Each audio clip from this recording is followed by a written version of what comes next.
My name is Marika Canino and I'm a researcher at the National Research Council of Italy. Today we will talk about how pupils perceive raw materials in electronics. This work was made along 3 years of a project called Raw Matters Ambassadors at Schools, funded by the EIT Raw Materials, in which we involved pupils of the age 11 to 16, 18.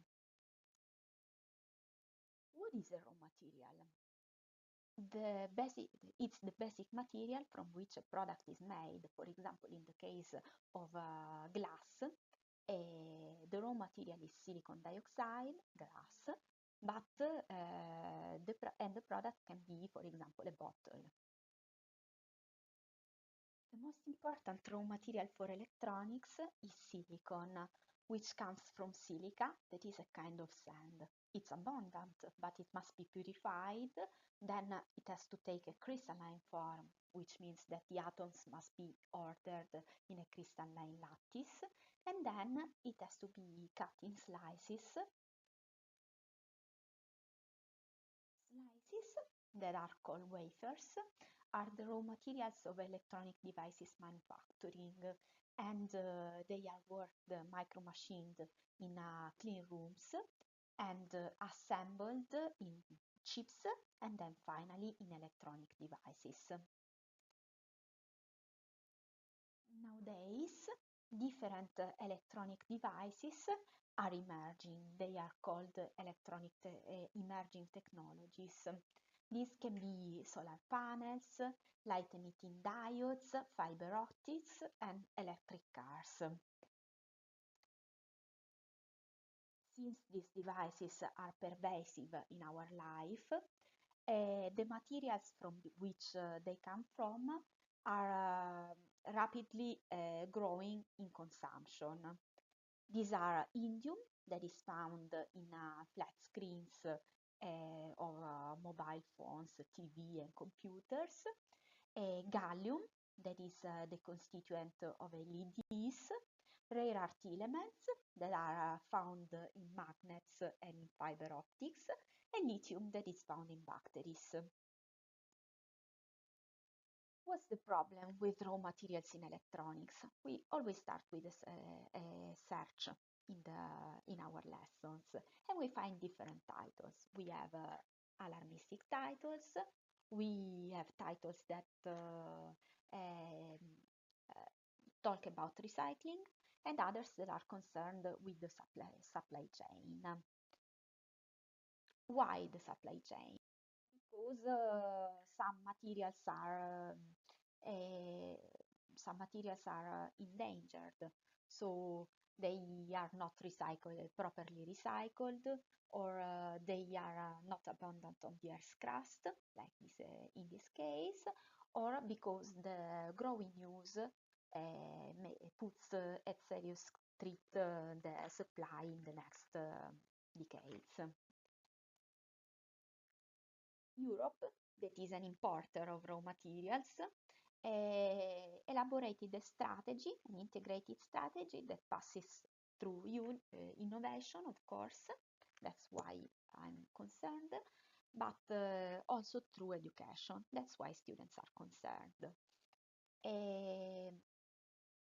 Raw Matters Ambassadors at Schools, RM at Schools, is an educational project funded by the EIT, and it's coordinated by CNR, and it has partners all over Europe. We propose to students of high schools and middle school hands-on toolkits, company visits, and dissemination tools in order to make them aware of the problem of raw materials, but also about the careers available in the sector. The pathways elaborated in the low material project has a modular structure. It started with a presentation of a scientific topic, then an enrichment of the knowledge by different seminars or proposing experiments or site visits, and then the students are asked to become themselves ambassadors by creating dissemination products that are addressed to students of their age. These products can be used finally in live dissemination events that see students as protagonists. The pathways that we analyze today originate from a core lesson that is called Don't Throw Away Your Mobile, in which we talk about raw materials in electronics. The enrichment is through seminars about circular economy or substitution of photovoltaic devices with organic solar cells, or an experiment about material substitution in transparent conductive electrodes, that are the ones that are found in screens. The state of the art before the project was acquired by spreading surveys through the social networks. The survey was elaborated by one of the classes who took part in the project before the others. We can notice that most of the students are very optimistic about the ratio of imported materials from Europe, that is higher than 80%, but only 10% of the students gave the correct answer. Another important element is that students evaluate recycling as the most promising solution to solve the issues related to raw materials. We think that recycling is the best option because before taking part to the project, the students knew recycling best. And because recycling is something that they can do in their everyday life, so they feel empowered in thinking about this solution. The dissemination products partly reflect this situation. We find the topic of e-waste and provenience that reflect the surprise, the imported ratio, and the concern about e-waste. But we also find an improvement in the students' knowledge because most of the topics that are treated are about reverse engineering, that is the dismantling of an electronic apparel, and to understand what are the materials that it's made up of, and science and technology. So the research that is trying to find a solution to some issues. We find many works related to lithium-ion battery, and this is because in 2019 the inventors of lithium-ion batteries were awarded with the Nobel Prize. So this topic was popular on the web. The preferred communication technique was the PowerPoint presentation.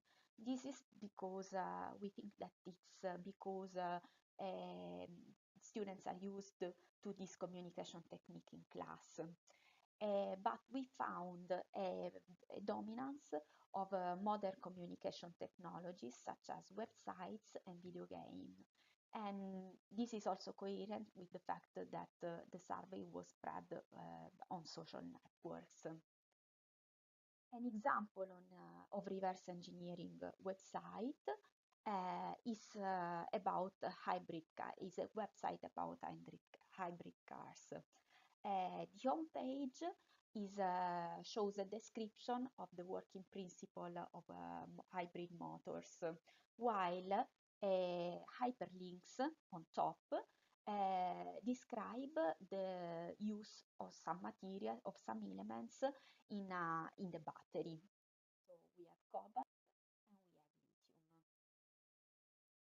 The provenience was also a striking element of the lesson, and it's also useful, easy to describe in a visual mode.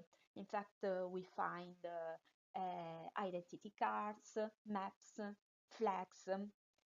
Another element that was striking for the students was, and it is very easy to find on the web, is the poor working conditions in some countries, in the mines that are found in some countries.